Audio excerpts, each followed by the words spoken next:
Liuks. Sveiki sugrįžę šiame video įraše. Toliau tęsime kelionę po N8N ir gilinsimės į tai, kas yra nodes, kitaip tariant mazgai, kaip jie tarpusavėje jungiasi, kaip kuriami workflows ir parodysiu, kaip pradėti pirmosius žingsnius automatizacijoje. Tai kas yra svarbu, kad pirmosius du video būtumėt peržiūrėję, nes šis yra kaip ir tų pirmų dviejų video tęsinys, tai jeigu jau nesat matę, labai siūlyčiau dabar sustabdyti ir grįžti peržiūrėti tos pirmus du. Ok, tai čia grįžtame į savo drobę. Kaip matot, iš praeito video jinai yra po kairę viršuje užvadinta testinė aplinka. Gerai, tai pradėkime nuo pirmojo node pridėjimo. Iš esmės, kas tie nodes yra, dar trumpai grįžtant atgal, nodes yra pagrindiniai N8N elementai, iš kurių susideda visa darbo eiga. Tai galima įsivaizduoti, kad tai yra atskiri žingsniai arba veiksmai, arba maži darbeliai, kurie susideda viens su kitu ir suformuoja visą darbo eigą. Tai yra trys pagrindiniai nodes tipai. Pirmasis yra trigger, tai iš esmės kuris inicijuoja visą workflow arba kuris inicijuoja visą darbo eigą, tai nuo kurio prasideda darbas. Tada yra action arba app, tai yra veiksmas arba sąveika su sistema ar su programėle. Ir dar yra data transformation. Tai data transformation yra tie, kurie transformuoja datą, apie juos šiek tiek vėliau pašnekėsime. Ir tada, kaip ir paskutinis toks yra dar output, tai kitaip tariant, tai yra išvesties mazgas, tai realiai tai yra tiesiog paskutinis nodes darbo eigoje, tai yra jo rezultatas. Tai norėdami pridėti savo pirmąjį nodą, galite spausti pliusą centre arba viršui po dešinę. Paspaudus atsidaro lentelė po dešinę, kuri sako, kas pradės šį darbą, tai yra koks triggeris pradės šį darbą. Ir yra labai daug parinkčių, bet vienas pagrindinės iš jų yra trigger manual, tai jinai yra kaip tokia, sakykime, testinė labiau tai yra testinis triggeris, naudojamas testavime. Tada yra on a schedule, tai pavyzdžiui, jeigu mes norime, kad mūsų darbo eiga eitų kas valandą, kas dieną, ar turim dar kažkokį intervalą minty. Tada yra on webhook call, tai yra, kai yra gaunamas signalas iš išorinės sistemos. Tada yra on form submission, tai pavyzdžiui, jeigu žmogus užpildo kažkokią tais Google formą, mes norime, kad tada darbo eiga prasidėtų jam užpildžius tą Google formą. Ir turim dar on chat message, kurį dabar naudosime. Jis yra iš esmės irgi, parodysiu kaip veikia, tik tai po kiekvieno pridėjimo paspausime čia viršuje, kad mus grąžintų atgal į drobę. Tai pridėjus chato triggerį, po kairę apačioje įsijungia chat langelis. Ir iš čia iš esmės prasidės mūsų darbo eiga. Tai kai bet ką mes parašysime į chato langelį po kairę apačioje, tada kiekvieną kartą prasidės mūsų darbo eiga.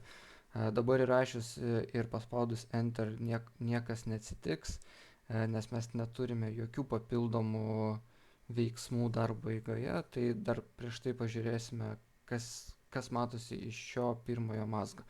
Tai po kairę mazgo matosi žaibo ikona, aš negaliu ant jos užvesti, nes tada jinai dingsta, bet jinai matosi čia.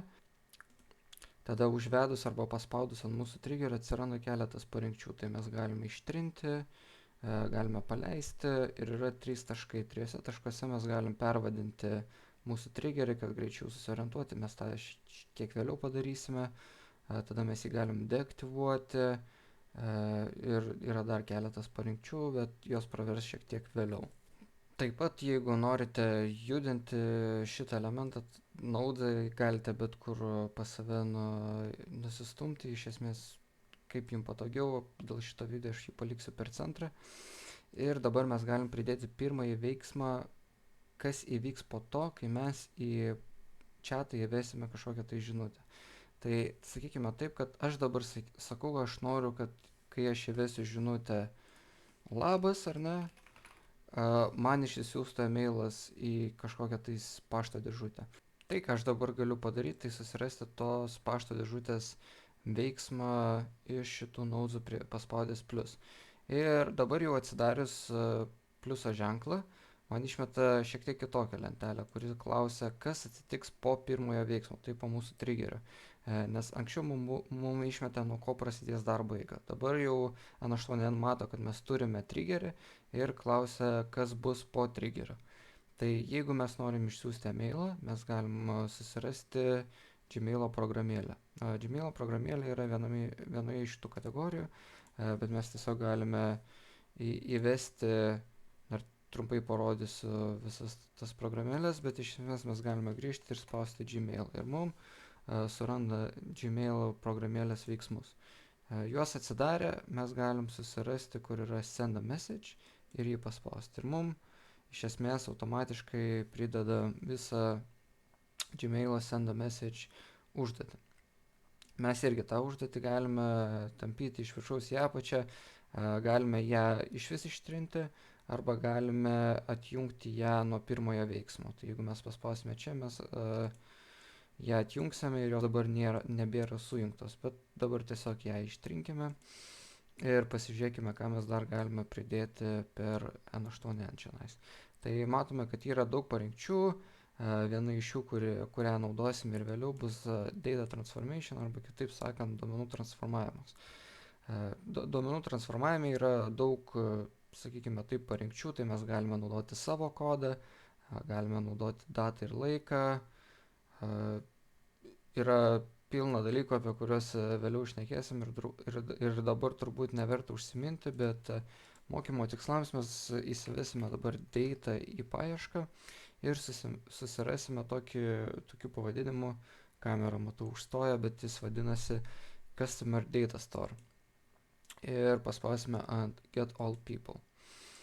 Ir dabar užsidarysime ir iš esmės čia yra N8N padarytas mokymuisi Nodes'as, toj parodysiu, ką jisai daro. Tai iš esmės, kas dabar atsitiks, jeigu mes įvesime, tarkim, kažkokią tai žinutę į chatą, tarkime, tą pačią labas galim įrašyti, prasideda mūsų darbo eiga. Ir ką mes matome, kad mes išsiuntėme vieną žinutę, čia nesimato, išsiuntėme vieną žinutę ir gavome 5 dalykus atgal.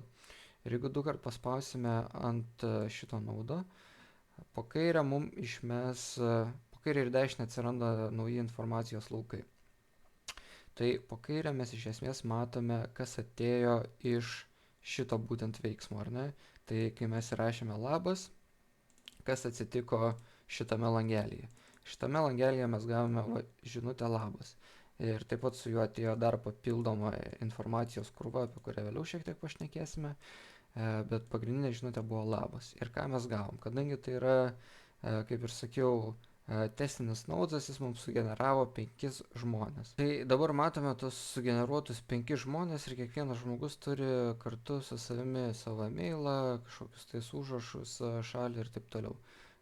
Kol kas su šitą informaciją mes nieko nedarysime, dar tik tai parodysiu, kaip gali atrodyti kaip ta informacija iš esmės atsivaizduoja, nes po kairę mes matome ir po dešinę yra 3 tipai.